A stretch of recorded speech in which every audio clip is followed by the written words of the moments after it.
Hi hello ನಮಸ್ಕಾರ. ಇವತ್ತು video upload ಮಾಡ್ತೀನಿ ಅಂತ ಹೇಳಿದ್ದೆ, ಮಾಡ್ತಾಯಿದ್ದೀನಿ. ವಿಡಿಯೋದ ಅಪ್ಲೋಡ್ ಮಾಡುವಾಗ ಬಂದು ಅದರಲ್ಲಿ ನಾನು ಅಡ್ವೊಕೇಸಿ ಅಂದರೆ ನಾನು ಕಾರ್ಪೊರೇಟ್ ಎಂಪ್ಲಾಯಿ ಆಗಿ ಅಡ್ವೊಕೇಸಿನ ಏನಕ್ಕೆ ಚೂಸ್ ಮಾಡಿದೆ ಅಂತ ಹೇಳ್ತೀನಿ ಅಂತ ಹೇಳಿದ್ದೆ. ಡೆಫಿನೆಟ್ಲಿ ಈ ವಿಡಿಯೋದಲ್ಲಿ ನಾನು ಹೇಳಕ್ಕೆ ಹೋಗ್ತೀನಿ. ಅಡ್ವೊಕೇಸಿನ ಚೂಸ್ ಮಾಡೋದಕ್ಕೆ ನನಗೆ ಒಂದಲ್ಲ ಎರಡಲ್ಲ 3 ರೀಸನ್ಸ್ ಇದೆ. ಅಲ್ಲಿ ಒಂದೇನು ಅಂತಂದರೆ ಸಿನಿಮಾ. ಹೌದು, ಸಿನಿಮಾ. ಎರಡನೇ ರೀಸನ್ ಸ್ಲೇವರಿ. ಹೌದು. ಮೂರನೇ ರೀಸನ್ನು ಅಡ್ವೊಕೇಸಿನೇ ಏನಕ್ಕೆ ಚೂಸ್ ಮಾಡಿದೆ. ಬೇರೆ ಪ್ರೊಫೆಷನ್ನು ಇತ್ತು, ಬಟ್ ಅಡ್ವೊಕೇಸಿನೇ ಏನಕ್ಕೆ ಅಂತ ಹೇಳ್ತೇನೆ. 3 ರೀಸನ್ಸು. ಮೊದಲನೇದು ಸಿನಿಮಾ. ಹೌದು, ನಾನು ಸಿನಿಮಾ ಮಾಡಬೇಕು, ಸಿನಿಮಾಲ್ಲಿ ಆ್ಯಕ್ಟ್ ಮಾಡಬೇಕು ಅಂತ ತುಂಬ ಆಸೆಪಟ್ಟು ನನ್ನ ಎಮೋಷನ್ಸ್ ಆಗಿರ್ಬೋದು, ಇಲ್ಲ ನನಗಿರೋವಂಥ ಥಾಟ್ಸ್ ಆಗಿರ್ಬೋದು, ಅದನ್ನ ಸ್ಕ್ರೀನ್ ಮೇಲೆ ನೋಡಬೇಕು ಅನ್ನೋ ಕಾರಣಕ್ಕೆ ನಾನು ಸಿನಿಮಾ ಮಾಡಬೇಕು ಅಂತ ಶುರು ಮಾಡಿದೆ. ಆಲ್ಮೋಸ್ಟ್ ಒಂದು 8 ಇಯರ್ಸ್ ಆಯಿತು ಈಗ. ಸೊ ಸಣ್ಣ ಪುಟ್ಟ ಶಾರ್ಟ್ ಫಿಲಮ್ಸು, ಸಣ್ಣ ಪುಟ್ಟ ಮೂವೀಸು, ಜೊತೆಗೆ ಕೆಲವೊಂದು ಆಲ್ಬಮ್ ಸಾಂಗ್ಸು ಮಾಡಿದ್ದೀನಿ. ಇದರ ಜೊತೆಗೆ ನನಗೆ ಕೆಲಸ ಬಿಟ್ಟು ಸಿನಿಮಾಗೆ ಬರೋದಕ್ಕೆ ರೀಸನ್ ಏನು ಅಂತಂದರೆ, ಸಿನಿಮಾ ಮಾಡೋಕ್ಕೆ ಟೈಮ್ ಸಿಗ್ತಾ ಇರಲಿಲ್ಲ. ನೀವು ಶಾರ್ಟ್ ಫಿಲಮ್ಗೆ 1 ದಿವಸ ರಜಾ ಕೇಳ್ಬೋದು, 2 ದಿವಸ ರಜಾ ಕೇಳ್ಬೋದು, ಬಟ್ ನಿಮಗೆ 3 ದಿವಸ 4 ದಿವಸ ರಜಾ ಬೇಕು ಅಂದರೆ ಯಾರು ಕೊಡಲ್ಲ. ಸೊ ಆವಾಗ ನೀವು ಕೆಲಸ ಬಿಡಲೇಬೇಕಾಗುತ್ತೆ, ಇಲ್ಲ ಬೇರೆ ಕೆಲಸ ನೋಡ್ಬೇಕಾಗುತ್ತೆ. ಬೇರೆ ಕೆಲಸ ನೋಡ್ತಾ ಎಷ್ಟು ಸಲ ಚೇಂಜ್ ಮಾಡ್ತೀರಾ? ಆಗಲ್ಲ, ಚೇಂಜ್ ಮಾಡೋಕ್ಕಾಗಲ್ಲ. ಸೊ ಒಂದು ಡೇ ನೀವು ಡಿಸೈಡ್ ಮಾಡ್ತೀರಾ, ಇಲ್ಲ ನಾನು ಕಂಪ್ಲೀಟಾಗಿ ಫಿಲಮ್ಗೆ ಕೊಡಬೇಕು ಅಂತ. ಸರಿ, ಫಿಲಮ್ಗೆ ಕೊಡ್ತೀರಾ ಅಂತಂದರೆ ನಿಮ್ಮ ಇನ್ಕಮ್ ಏನು ಮಾಡ್ತೀರಾ? ನಿಮ್ಮ ಮನೇಲಿ ಅಪ್ಪ ಅಮ್ಮ ಇರ್ತಾರೆ, ಫ್ಯಾಮಿಲಿ ಇರುತ್ತೆ, ಹೇಗೆ ಮೇಂಟೈನ್ ಮಾಡ್ತೀರಾ? ಸೊ ಅದಕ್ಕೆ ಅಂತ ಒಂದು ಇನ್ಕಮ್ ಸೋರ್ಸ್ ಮಾಡಬೇಕು. ಕೆಲವರು ಬಿಸ್ನೆಸ್ ಮಾಡ್ತಾರೆ, ಕೆಲವ್ರಿಗೆ ಅವ್ರಿಗೇನು ಅವ್ರಿಗೆ ಬರ್ತೋ ಅವ್ರು ಮಾಡ್ತಾರೆ. ನನಗೇನು ಬರುತ್ತೆ? ಓದೋಕ್ಕೆ ಬರುತ್ತೆ, ಸ್ಟಡಿ ಮಾಡೋಕ್ಕೆ ಬರುತ್ತೆ. ಬಿಸ್ನೆಸ್ ಎಕ್ಸ್ಪೀರಿಯೆನ್ಸ್ ಎಲ್ಲ ಆಲ್ಮೋಸ್ಟ್ ಎಲ್ಲ ಫೇಲ್ಯೂರ್ ಆಗಿರೋದು. ಸೊ ಅದು ಬಿಟ್ಟು ನನಗೆ ಬೇರೆ ಯಾವುದೇ ಎಕ್ಸ್ಪೀರಿಯೆನ್ಸ್ ಇರಲಿಲ್ಲ. ಸೊ ನಾನು ಓದೋ ಕಡೆಗೆ ಹೋಗಬೇಕು ಅಂತ ಅಡ್ವೊಕೇಸಿ ಚೂಸ್ ಮಾಡಿದೆ. ಎರಡನೇದು ಏನು ಅಂತಂದರೆ ಸ್ಲೇವರಿ. ಈ ಸ್ಲೇವರಿ ಏನಪ್ಪ ಅಂತಂದರೆ, ಈ ಕಾರ್ಪೊರೇಟ್ ಕಂಪ್ನಿಗಳಲ್ಲಿ ನೀವು 50,000 ಅಲ್ಲ 1,00,000 ಸಂಬಳ ತಗೊಂಡ್ರು ನೀವಲ್ಲಿ ಸ್ಲೇವ್ ಆಗಿ ಕೆಲಸ ಮಾಡಿ.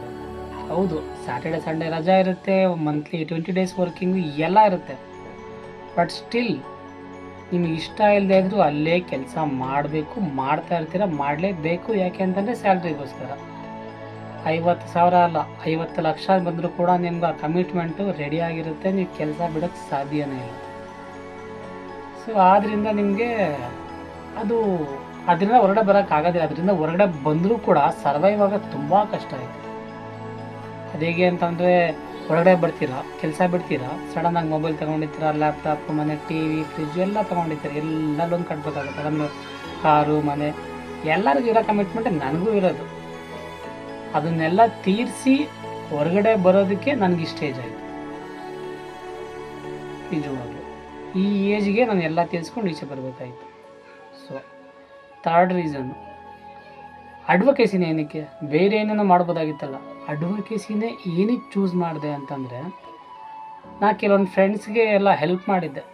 ಅವ್ರ ತಂಗಿ ಮದುವೆ ಅಂತೆ, ನಾವು ತಂದೆ ತೀರ್ಕೊಂಡ್ರಂತೆ, ಅದು ಇದು ಅಂತ. ತೀರ್ಕೊಂಡಾಗೆಲ್ಲ ಅವ್ರಿಗೆ ನನ್ನ ಕಡೆಯಿಂದ ಹೆಲ್ಪ್ ಮಾಡೋಕ್ಕಾಗದೆ ಬೇರೆಯವ್ರ ಕಡೆಯಿಂದ ಹೆಲ್ಪ್ ಮಾಡಿಸಿದ್ದೆ. ಹೆಲ್ಪ್ ಈಸ್ಕೊಂಡವರು 1 ವಾರ ಅಲ್ಲ, 1 ತಿಂಗಳು, 1 ದಿವಸ ಕೂಡ ಏನು ಅಮೌಂಟನ್ನ ರಿಟರ್ನ್ ಮಾಡದೆ ಕಣ್ಣಿಗೆ ಕಾಣಿಸ್ದಂಗೆ ಹೋಗ್ಬಿಟ್ರು. ಸೊ ಈ ಥರ ಎಲ್ಲ ಚೀಟಿಂಗ್ ಮಾಡೋರೆಲ್ಲ ತುಂಬ ಜನ ಬಂದೋಗ್ಬಿಟ್ರು ನಮ್ಮ ಲೈಫಲ್ಲಿ. ಸೊ ಇವ್ರುಗಳಿಗೆಲ್ಲ ರಿವೆಂಜ್ ತಗೋಬೇಕು ಅನ್ನೋಕ್ಕಿಂತ ಅಟ್ಲೀಸ್ಟ್ ಅವ್ರಿಗೊಂದು ಅದನ್ನ ಅರ್ಥ ಮಾಡಿಸ್ಬೇಕು, ನೀವು ಮಾಡಿದ ತಪ್ಪು ಅಂತ ಅನ್ನೋದಕ್ಕೆ. ನಾವು ಯಾರ ಹತ್ರ ಹೋಗಿ ಮಾತಾಡಿದ್ರು ಕೂಡ ನಮ್ಮ ಹತ್ರ ಕರೆಕ್ಟಾಗಿ ರೆಸ್ಪಾಂಡ್ ಮಾಡೋಲ್ಲ. ಈಗ ನಾವೇ ಸಾಲ ಈಸ್ಕೊಂಡಿರೋ ಥರ ಅವ್ರು ನಮ್ಮ ಹತ್ರ ಬಿಹೇವ್ ಮಾಡ್ತಾರೆ. ಸೊ ಇದೆಲ್ಲದಕ್ಕೂ ಒಂದು ಸೊಲ್ಯೂಷನ್ ಅಂತ ನಾನು ಕಂಡುಹಿಡ್ಕೊಂಡಿದ್ದು ಅಡ್ವೊಕೇಟ್ ಆಗಬೇಕು. ಹೌದು, advocate is N knowledge with power. ಎಲ್ಲರಿಗೂ ನಾಲೆಡ್ಜ್ ಇರುತ್ತೆ. ಕಾನ್ಸ್ಟಿಟ್ಯೂಷನ್ ಏನು, ನಿಮ್ಮ ರೈಟ್ಸ್ ಏನು, ನೀವೇನು ಮಾಡ್ಬೋದು ಏನು ಮಾಡಬಾರ್ದು ಎಲ್ಲರಿಗೂ ಗೊತ್ತಿರುತ್ತೆ. ಬಟ್ ಪವರ್ ಇರಲ್ಲ.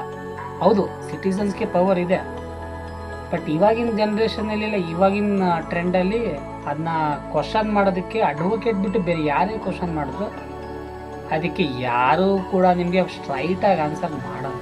ಇದು 100% ಸತ್ಯ.